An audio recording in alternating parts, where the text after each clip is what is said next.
देखिए, हम लोगों ने पिछले वीडियो में एक्सरसाइज 5.2 के 8 नंबर प्रश्न तक कर लिए थे।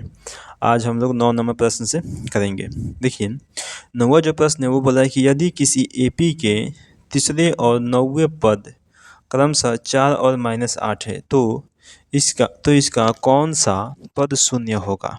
देखिए, इसे हम लोग लिखेंगे हल में, लिखेंगे कि दिया गया है।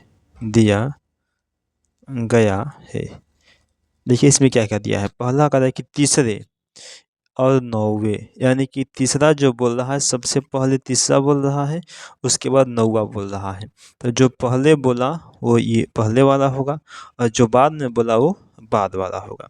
यानी कि तीसरा जो पद है वो कितना है, 4 है। यानी कि A3 का मान ये दे दिया हमें 4। और इस A3 को हम लिख सकते हैं A+2D बराबर 4। समीकरण 1 मान लेते हैं इसे, ठीक है। अब देखिए और दिया हुआ है 9वें पद यानी कि A9, इसका मान है -8। तो इसको लिख सकते हैं A+8D बराबर में -8, समीकरण नंबर 2, ठीक है।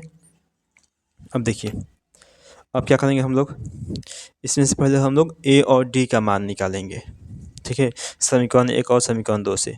तो इसका कौन सा पद शून्य होगा ये नहीं पूछ रहा है। चलिए देखिए, लिखेंगे समीकरण 2 माइनस समीकरण 1 से।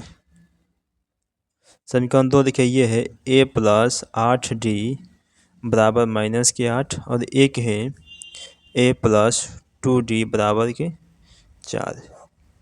माइनस माइनस और भी हो जाएगा माइनस। ए से ए ख़त्म, 8 में से 2 जाएगा तो 6D बचेगा। देखिए ये भी माइनस ये भी माइनस, तो माइनस माइनस क्या होता है प्लस। तो 8 और 4 हो जाएगा हमारा 12, यानी कि -12 होगा, ठीक है। ये गुना में इधर आएगा तो हो जाएगा भाग में, यानी कि D बराबर हो गया -12/6। काट देंगे 6 दूनी के 12, यानी कि D का जो मान है वो आ गया -2, ठीक है। अब इस D के मान को हम समीकरण 1 या 2 कहीं भी रख सकते हैं। लिखेंगे चलिए कि D का मान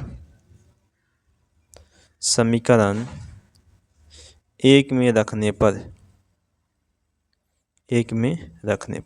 देखिए समीकरण 1 है A+2D बराबर के 4। देखिए यहाँ पर समीकरण 1 है और D का जो मान है वो आया है हमारे पास -2, ठीक है। रख देंगे, देखिए ये A हो जाएगा प्लस 2 गुने, यहाँ पर D की जगह पर -2 लिखेंगे बराबर 4। तो ये हो गया A प्लस माइनस होता है -2 दूनी के 4 हो गया बराबर में हो गया हमारा 4। ये माइनस में जब ये बराबर किधर आएगा तो हो जाएगा प्लस में, यानी कि A बराबर हो गया 4 + 4। 4 और 4 कितना हो गया 8 हो गया, यानी कि A का मान भी आ गया और D का मान आ गया। देखिए प्रश्न में कह रहा है कि तो इसका कौन सा पद शून्य होगा। तो लिखेंगे तो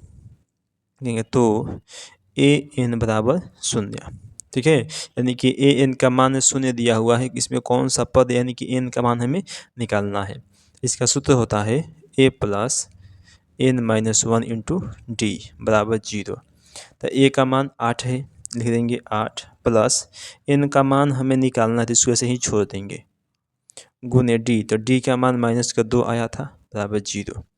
देखिए ये प्लस में बराबर किधर आएगा तो हो जाएगा माइनस में। लिखेंगे N-1 गुने -2 बराबर ये हो गया -8, ठीक है। अब देखिए ये गुना में इधर आएगा तो हो जाएगा भाग में। तो N-1 बराबर हो गया -8/-2, माइनस से माइनस ख़त्म और 2 चौके 8, ठीक है। तो N-1 बराबर हो गया 4।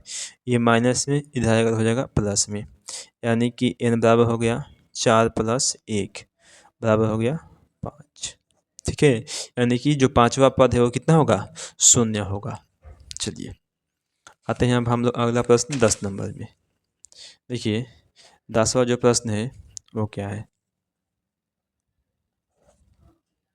देखिए दूसरा प्रश्न है कि किसी एपी का 17वां पद उसके 10वें पद से 7 अधिक है तो इसका सार्व अंतर ज्ञात कीजिए। देखिए हल लिखेंगे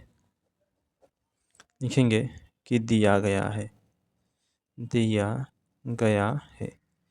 ये क्या दिया था कि किसी एपी का जो 17वां पद है, यानी कि 17वां जो पद है, यानी कि 17वां A17 उसके 10वें पद से, यानी कि A10 10वें पद से कितना अधिक है, 7 गो अधिक है। ये माइनस क्यों लिखे हैं, क्योंकि A17 में से अगर A10 को घटाएंगे तो कितना मिलेगा, हमें 7 आना चाहिए। ठीक है, देखिए 17 में से 10 को माइनस करते हैं तो 7 भी आएगा। चलिए अब इसको हम लिख सकते हैं A+16D माइनस इसको लिख सकते हैं हम लोग A+9D बराबर में 7।